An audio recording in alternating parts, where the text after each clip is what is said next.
বন্ধুরা, বাড়িতে শুধু আলু আর ডিম আছে, তাহলে বানিয়ে নিতে পারেন এই সহজ আর দারুণ মজার সকালের একটা জলখাবার। এটা একবার বানালে বারবারই বানাতে ইচ্ছা করবে। তাহলে চলো দেখে নি কিভাবে বানানো যায়। এখানে নিয়ে নিয়েছি একটা বড় আর একটা মিডিয়াম সাইজের আলু। এই আলু দুটোকে কেটে আমি এখন সিদ্ধ করে নেব। এবার আমি এখানে নিয়ে নেব 2 কাপ ময়দা। এবার আমি দিয়ে দেবো 1 চামচ সাদা তেল ময়ামের জন্য। দিয়ে দেবো অল্প করে একটু লবণ স্বাদ হওয়ার জন্য। এবার এটাকে ভালো করে একটু মিশিয়ে নিই তেল আর লবণটা ময়দার সাথে।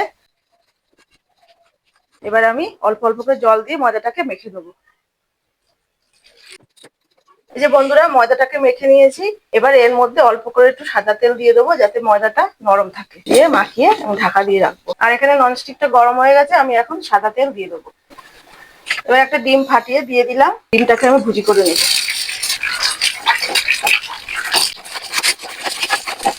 ডিমটা ভুজি হয়ে গেছে, আমি এখন নামিয়ে নেবো। আমার কাছে একটা ক্যাপসিকাম আর একটা গাজর ছিল, আমি এটা ওর মধ্যে দিয়ে দেবো। তোমাদের কাছে যদি না থাকে তোমরা আলু আর ডিম দিয়ে করতে পারো এটা। এই যে ক্যাপসিকাম গুলো ঠিক এইভাবে ছোট ছোট করে কেটে নিতে হবে। গাজরটাকেও আমি এইভাবে ঘষে নেবো। আবার একটু সাদা তেল দিয়ে দেবো অল্প করে। প্রথমে দিয়ে দেবো আদা কুচি। আদা কুচিটা একটু নাড়াচাড়া করে নেব। এবার দিয়ে দেবো কুচিয়ে রাখা ক্যাপসিকাম। আর দিয়ে দেবো গাজরটাও।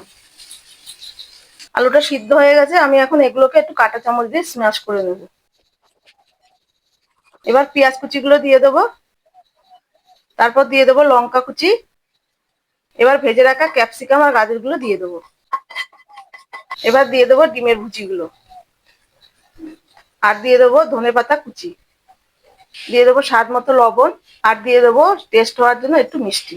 এবার এগুলোকে ভালো করে মাখিয়ে নেবো।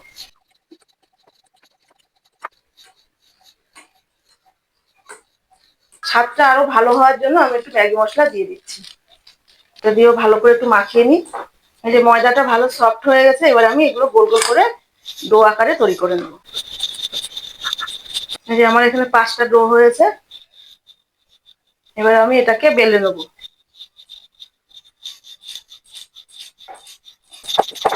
এবার আমি এই আলুর পুরটা ময়দার মাঝখানটায় দিয়ে দেবো। এবার এটাকে আস্তে আস্তে এইভাবে বাটির মতন তৈরি করে নেবো।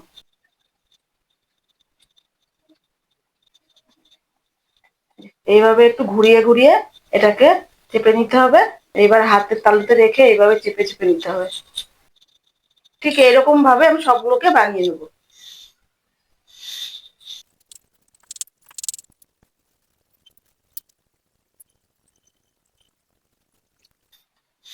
সবগুলোকে এভাবে তৈরি করে নিয়েছি। এবার আমি তেলে ভেজে নেব।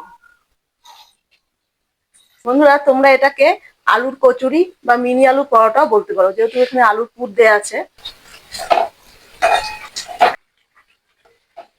এটা প্রায় হয়ে এসছে, এবার তেলটা ছেঁকে নামিয়ে নেবো।